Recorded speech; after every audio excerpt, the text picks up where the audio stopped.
के बारे में तो मैं कुछ चर्चा नहीं करना चाहता, इसलिए कि उनकी प्रवृत्ति बन चुकी है कि हर ऑफिसों में जा कर के कहीं चरण बंदन करना तो कहीं कुछ करना या सुर्खियां बटोरना। लेकिन बाद में सुनने में आया कि उन कह रहे थे कि कहीं शराब माफिया तो कहीं कुछ, ये सब सारी बातें। तो हमारा ये कहना है कि पहली बात, जहाँ नशा मुक्ति का सवाल है, बिहार सरकार नीतीश कुमार ने वहाँ पे पूर्ण शराबबंदी की है।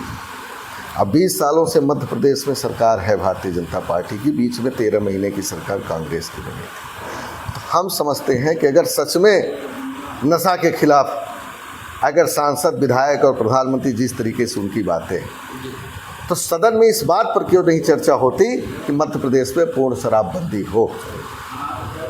इसके आड़ में कोरेक्स का धंधा होता है, इसके आड़ में गांजे का धंधा होता है और इसके आड़ में पैकारियाँ होती हैं, घर घर गांव गांव शराबें बिकती हैं। तो हमारा ये कहना है कि इनको इस बिंदु को यहाँ पे नाटक करने के बजाय उनको सदन में बात पूरे ताकत से उठाना चाहिए। मतलब ये समझाया कि ऐसी कोई स्थिति बनी जिसकी वजह से इनको एक बहाना। देखिए, जहाँ तक मऊगंज का सवाल है, मऊगंज में यहाँ भी नया नया जिला बना और निश्चित रूप से वो सत्ता पक्ष के विधायक और उनकी सरकार, उनको बड़ी उम्मीद रहती है कि कोई भी व्यवसाय चले तो सारे अधिकारी कर्मचारी हमको कमीशन दे। हो सकता है अब यहाँ दो ही धंधा है, एक शराब, अब दूसरा बालू गिट्टी आने वाला है माइनिंग। तो इसमें या तो कमीशन बंद हो गया होगा उनका या तुमको कम मिला होगा, ये भी एक मुद्दे है, इसके लिए भी वो किए होंगे।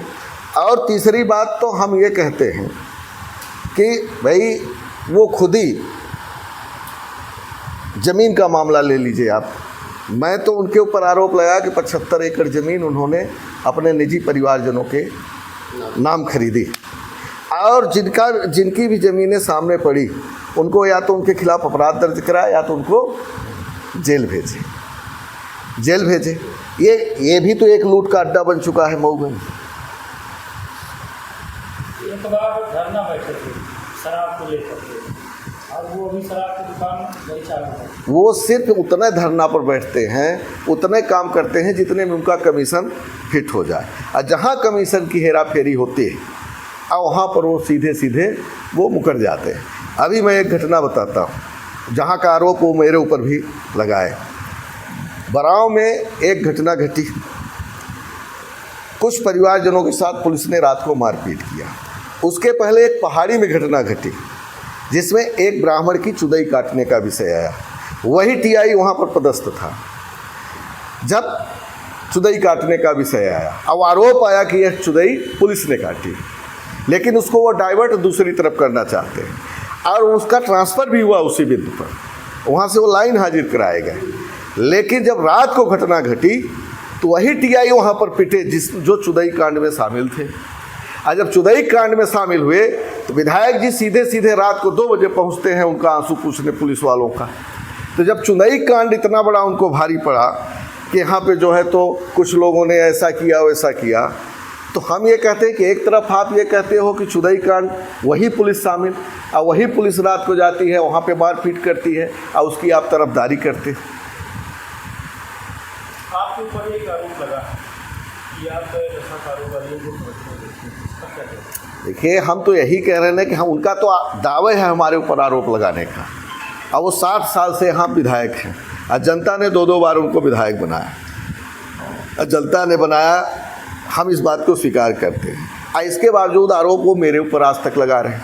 भाई, प्रधानमंत्री नरेंद्र मोदी जी, मुख्यमंत्री मोहन यादव जी, सरकार भारतीय जनता पार्टी की है, और इसके बावजूद आरोप हमारे ऊपर वो लगाएंगे। कहते हैं उनकी पुलिस थाना प्रभारी की स्थापना भी उनकी मर्जी से नहीं है। आप चले जाइए कितने थाने हैं, हर थानों में उनके निजी रिश्तेदार हैं, नाम से कहिए तो हम बता दें, निजी रिश्तेदार है। एक आध थाने कहीं बचे हों तो हम नहीं कहते, हो सकता है कि और बड़े अधिकारी। हमारे यहाँ एक बृहस्पति पटेल चौकी प्रभारी, उनके ऊपर 4 बार आरोप लगा, 4 बार वो सस्पेंड हुए। अब 4 बार कहीं न कहीं वो गलत काम किए, तब तो उनको पुलिस ने सस्पेंड किया। उनको चार्ज दिलाने के लिए पूरी ताकत, तो हम तो समझते हैं कि उनकी सुरक्षा तभी हो सके, इसलिए कि वो ये भी कहते हैं कि गुंडों से मुझे शंका है, गुंडे हमें मारे, कौन से गुंडे उनके पीछे पड़े हुए हैं। तो हमारा ये कहना है कि वो बृहस्पति पटेल को अपना यहाँ का एसपी का चार्ज दिला दे, तब वो सुरक्षित रह पाएंगे। अभी फिर बदल हुई पुलिस थाना। देखिए, ऐसा है जो सत्ता में है, और सत्ता का मतलब अगर दंडवत होकर के ये व्यवस्था सुधारना चाहते हैं तो हम समझते हैं कि वो या तो झूठ बोल रहे हैं, या तो झूठा हथकंडा अपना रहे हैं, सबको गुमराह कर रहे हैं, और उनकी मिली भगत पूरी तरह से ये तरीका नहीं है।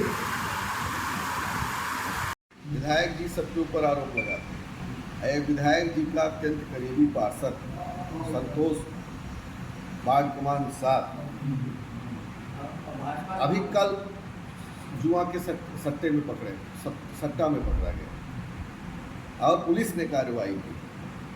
आज विधायक जी का करीबी है, भारतीय जनता पार्टी का महामंत्री, आज 24 घंटे उनके साथ हैं। ये देखिए, अब आरोप दूसरे पर लगा। अब हो सकता है इस बिंदु पर भी विधायक जी नाराज हों कि उसके ऊपर क्यों लगाए, ये भी एक कारण बना।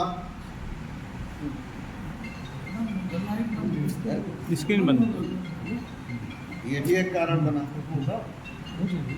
है, ये भी कारण हो सकता है। इस तरीके की घटनाएं ऐसे ही उनके ही करीबी लोग गांजा बेच रहे हैं, कोरेक्स बेच रहे हैं, और उनके करीबी लोग भूमाफिया में हैं। और यहाँ तक कोटा का गल्ला, ये भी एक घटना बता दूं, बराव में दया शंकर पटेल के घर में कोटे की दुकान रखी गई है कि नहीं रखी गई, और उनका करीबी है कि नहीं, उनका विधायक प्रतिनिधि, किसी विधायक प्रतिनिधि के घर में कोटे का गल्ला रखा जाता है, चले जाइए बराव में रखा हुआ।